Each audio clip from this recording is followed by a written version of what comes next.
इस देश में एक जमाना था कि कभी मार्क्सवाद, लेनिनवाद, साम्यवाद, समाजवाद, लोहियावाद, गांधीवाद, बहुत सारा वाद चलता था।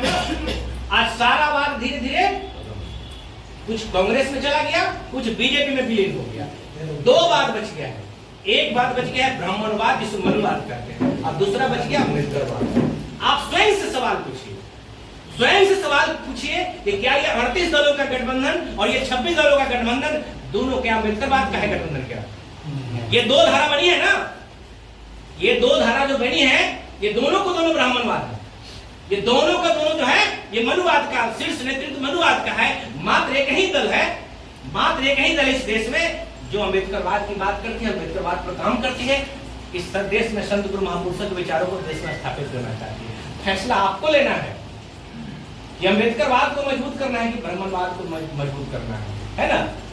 भले आपको लगता होगा कि भैया बीजेपी से आया है लेकिन जतवा तो हमरे ना है, चमारे ना है, चले वो तो विधायक मेरा बढ़ जाएगा ना, यही नंबर में सोचते हैं। चले वो मेरा एगो जा तो सांसद हो जाएगा ना, लेकिन वो जाके क्या करेगा? वो जीत के जाएगा तो उसी का दरवाजा खटखटाएगा ना, उसी के क्या बोला आदेश पाल बनकर रहेगा, चपरासी बनकर रहेगा, काम करेगा ना। उसके औकात है कि अपना कोई निर्णय ले सकता है क्या? लेकिन हमारे यहाँ से कोई ब्राह्मण जीत के जाए, कोई राजपूत जीत के जाए, चाहे जितना बड़ा सामंती हो सकता है, हमारे दल से जीत के जाएगा तो किसके बात मानेगा? अन्ना मानेगा तो उसको उपाय है कि नहीं? उसका कानून है कि नहीं? अगर नहीं मानेगा तो क्या कानून है? तुरंत जो है 24 घंटे के अंदर में टर्मिनेट कर दिया जाएगा, पद से हटा दिया जाएगा। यहाँ तक कि सांसद को भी हटाया जा सकता है, हटाया जा सकता ही नहीं। ये दिमाग का बत्ती खोलिए। और समय समय पर कभी बाबूजी को पैदा किया गया बाबा साहब को रोकने के लिए, भोला पासवान शास्त्री को पैदा किया इसी बिहार के धरती गांधी मैदान पर ना। आखिर बाबा साहब पर ईंटा पत्थर रोड़ा चला, बाबा साहब खून से लहूलुहान होकर के अगर यहाँ से लौट के गए तो प्लानिंग बनाने वाले तो कांग्रेस की मां थी क्या? वही लोग प्लानिंग बनाया ना, लेकिन पत्थर चलाने वाले कौन थे? वो दूसरा जा था। पत्थर कौन चलाया था? फट्टा उन पर कौन चलाया? खून किसने बहाया? नाम बताने से मतलब जितना से सब तेज लोग बैठे हुए हैं, कोई बुर्रों के गुरु नहीं, इसलिए सबका नाम हम लेना नहीं चाहता। उसी तरह जब कांशीराम साहब जब आए इसी बिहार से जो है उसको जिस तरह कांग्रेस ने बाबूजी को 32 साल तक मिनिस्टर बना के बाबा साहब को रोकने का काम किया, जब मानोर कांशीराम साहब आए तो फिर मानोर कांशीराम साहब को रोकने के लिए इसी बिहार से एक नेता पैदा किया गया। इस नेता को उठा करके, दो नेता को उठा करके बिजनौर में, आगरा में लेकर बहन के खिलाफ चुनाव लड़ाया गया। किसको कुछ जानते हैं? एक मीरा कुमार को, एक रामविलास पासवान को। क्या बिहार में कोई सीट खाली नहीं था उनको लड़ने के लिए? ये कॉमन सेंस सोचने की जरूरत है। ये सारी की सारी पार्टियां सिर्फ बहुजन समाज पार्टी को इसलिए रोकना चाहती है, इस देश में बहन जी पूरे विश्व स्तर पर आयरन लेडी के रूप में विख्यात है। बहन जी टूट सकती है लेकिन झुक नहीं सकती है, ये कांग्रेस भी जानता है,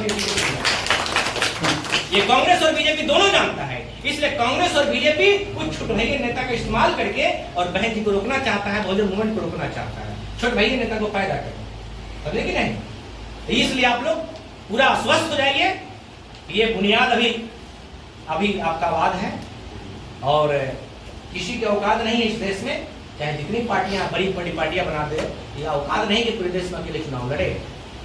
ये एक अम्बेडकरवाद की पार्टी बहुजन समाज पार्टी है जो पूरे देश में नागनाथ और शामनाथ का मुकाबला कर रही है, और साथ ही साथ हरा घास के हरे सांप का भी मुकाबला हो रहा है, आस्तीन का सांप का भी मुकाबला कर रहा है। और इस देश में अगर बीजेपी का कोई कैडर कैंप कहीं शिविर लगता है नागपुर में, तो बहुजन समाज पार्टी के का भी कैडर लगता है ना। और अभी जो है आदरणीय बहन जी ने स्पष्ट निर्देशित किया है कि हमें अपने लोगों के इलेक्ट्रॉनिक लीडर नहीं बनने देना है, हमारे लोगों को मैग्नेटिक लीडर बनाना है। मैग्नेटिक लीडर का मतलब होता है चुंबकीय नेता।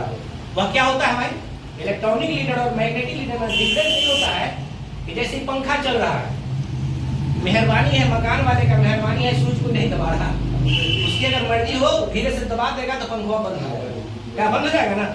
आप छटपटाते रहिए, पूरा पंखा झेलते रहिए, ना चाहेगा तो पंखा नहीं चलेगा। ये इलेक्ट्रिक के कमाल है।